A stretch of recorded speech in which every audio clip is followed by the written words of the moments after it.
Arise now, my fellow peasants, and welcome to the showdown between Bretonnia, who shall be led by the Fey Enchantress coming in with a double Blessed Field Trebuchet. And today, my friends, we face off against the High Elves, who shall be led by Arocrastic and Teclis.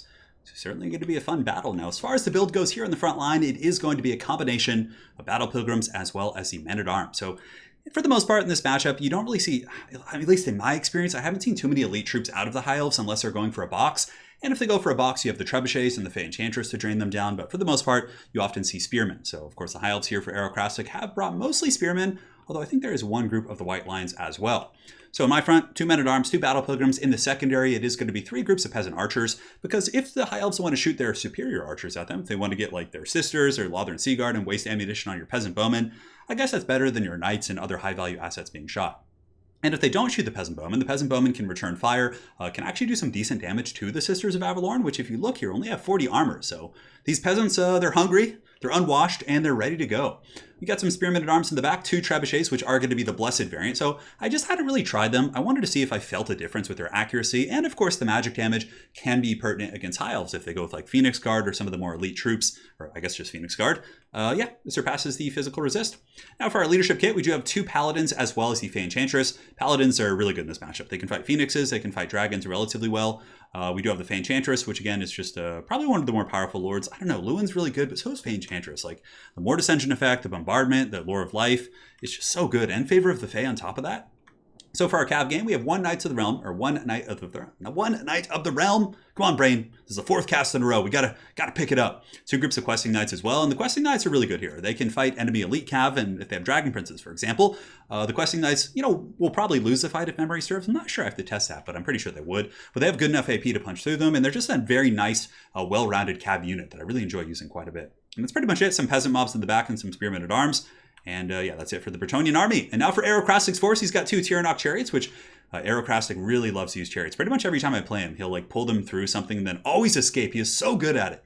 But he's got 2 of those Tyrannok chariots right there. Spearmen here, Teclis as well. And every time you see a sister build using like Lothern Seaguard, Sisters, things like that, it's almost always Teclis, because Nets of Amachok is so good for locking down like Questing Knights, the Companions, and just pounding them to dust here with these Sisters. Now, a lot of you guys are probably wondering why I didn't bring the Companions, even though they're so good. The reason I didn't is because I figured Arrow would have some means for gooning something out and really sniping one target. So I wanted to go a little bit wider and cheaper with my build. As such, I just brought regular Questing Knights. In the back, he's got 2 Sisters, 3 Sisters, and he does also have White Lions, Silver Helms, and 2 groups of Lothern Seaguards. That's pretty much it. So let's get the show on the road, guys, and see how this goes. So here, he does charge in here with the Tyrannok Chariots. We are able to screen 1 out here with our Questing Knights, but our other Knights were a little bit relaxed here. The Unicorn and the Paladins trying to get in there to stop the Tyrannok Chariots, but Arrow is able to get some freebies on me, able to take out 10 Men-at-Arms and also do some damage here against my Battle Pilgrims. In the meantime, we do get a decent charge here on the Tyrannok Chariots, but I do see a net and a Flock of Doom coming, so I try and pull back before the net goes off. So 1 Questing Knight will get away. The other one, unfortunately, is netted pretty hard, and those guys are going to be getting focused very aggressively. So scary situation for sure, but it's a lot of Winds of Magic used in the beginning as well, and if I can just kind of sustain and hold this battle for a long period of time, the Trebuchets will eventually do some really good damage against his very expensive Archer. So though he is getting a better trade here in the beginning, we're starting to catch up in terms of value here with the Trebuchets. In the meantime, though, our Questing Knights and Knights of the Realm, I think, no, just Questing Knights are able to do some huge damage here against Tyrannok Chariots, really peppering those guys down. On top of that, the Peasant Bowmen are lending their fire support, and it looks like we're going to be able to get a decent trade here, as 1 Tyrannok Chariot is going to be forced back. In the meantime, in the back, the other Chariot did kind of take a wide route and run away here, so the Knights of the Realm and the Fey Enchantress are chasing, and the Fey Enchantress will realize it's not a good idea to chase that thing, and will come back to the battle in just a moment.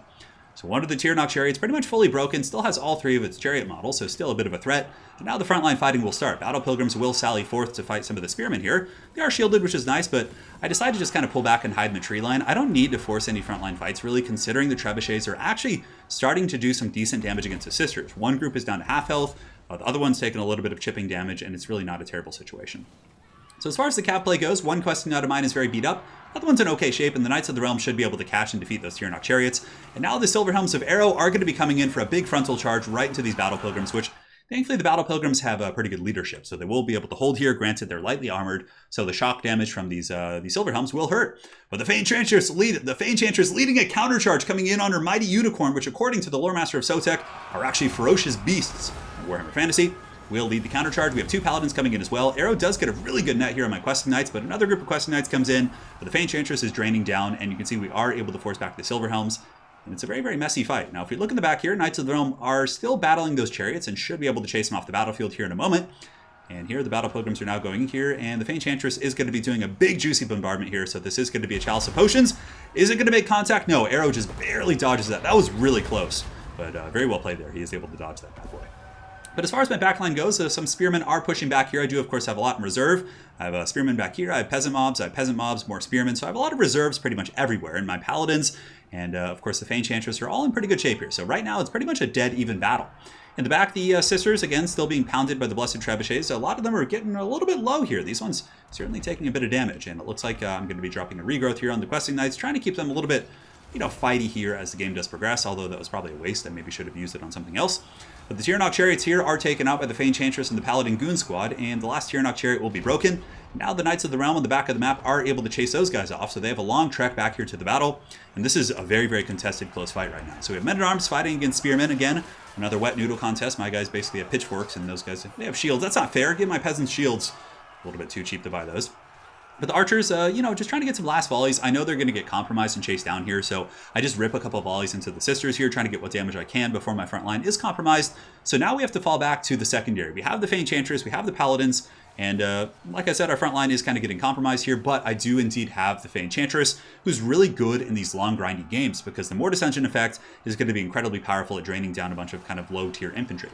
Now, some of these Questing Knights here are going to be charging into the Spearmen, who are not braced. So we pull back pretty much immediately, and we're just going to be cycle charging where we can. Those Questing Knights, no casualties taken. Those guys quite happy. Knights of the Realm coming back to rescue their lady. In the distance, we'll see if they can do it. And here, we wear down the Spearmen. You can see the Mortis Engine is draining them. The Paladins and the Enchantress doing quite a bit of damage. My Peasant Bowmen still shooting into the Sisters, while the Trebuchets are firing quite happily. Both of them are at about 40%, so which means they've been firing pretty much the entire game. Trebuchets actually do have really good ammunition, so they can last for quite some time. Block of Doom going down right here by Teclis. Questing Knights are going to be pulling back, and Teclis making a very, very bold overextension here, actually chasing the Questing Knights. And the Enchantress, her bloodthirsty unicorn, sniffs blood and is going to be coming in and trying to hunt down Teclis here. And you can see the two Paladins are going to be following in suit. So Teclis is actually a little bit surrounded. The Wizard is now surrounded by warriors and a fearsome unicorn. So here comes a Paladin as well. Teclis, like I said, a little bit surrounded, and the Knights of the Realm come in for the pinning blow. Teclis almost got away there, but I pulled the Knights of the Realm up and over the top, pulled them back in, and I do indeed charge Teclis here. Now the High Elves still pushing forward with their archer line. Ammunition's pretty good for his archers, which is a little bit scary for me. However, if we can kill Teclis, I don't think he's going to have the stopping power and kind of magic support to finish off a lot of my high-value characters, considering I still have a lot of chaff in the back, like Spearmen and Peasants, that I can really utilize for the Mortis Engine. So the fight's still going here. My Questing Knights are just getting hammered by the arrows. You can see these Sisters doing so much damage. So very well played to Arrow there, getting that really peppering damage into my characters. And then Teclis is going to be broken here. He's got 304. The Paladin's getting in there and shaking him down. And it looks like the Wizard Master has fallen as the Enchantress. And the two noble Paladins of Bretonnia are able to break the mighty Teclis. So in the back, archers rallying and shooting. The trebuchets are still going as well. And the Sisters have been taking huge damage. And had I not brought the trebuchets, Aerocrastic is really good at defending his back line. I think would have had some problems getting back there. I feel like the trebuchets were actually really big this game. And, I've been kind of playing with them a lot. You guys have been seeing it on the channel. And I think in the high elf matchup, they're pretty good. I mean, if they want to use bolt throwers to shoot your trebuchets, you have better range. So the bolt throwers will have to get in an awkward position, and it'll still take them quite some time. So I feel like trebs are a really good pick in that matchup. And honestly, this build I brought was pretty decent, but I made some tweaks to it, and I have an even better version to share with you guys that I kind of, after the game, Arrow and I talked and kind of theory crafted a little bit, so I have a better version of this Bretonnian build I want to show you guys after the fact. But in general, it's a good build. I mean, you could use this, but I don't think the Arrow and I kind of agreed. I don't think the Battle Pilgrims are really necessary. You could probably just bring more men-at-arms, go wider, but the problem I was running into is that my army was getting very, very thin. Like, or capped out is what I meant to say. Like, I was at the 20 cap and I had more gold. I was like, I want to get more peasant mobs and more units, but I just couldn't. And it was a little bit tricky, but yeah, it was good. Questing Knights did their job, took a beating, but, we're controlling things and dealing with the chariots, and the Knight of the Realm was really an MVP for sure. Trapping in Teclis, riding off those Tyrannok chariots, just an absolute beast. And the Blessed Field Trebuchets, the blessings upon the High Elves have been delivered, and that was that. Yeah, I loved Arrow's build. It was really good. Honestly, it was a really close game. Just a couple little things. If Teclis hadn't been caught there at the end, I think it could have gone for quite some time longer and would have been really close.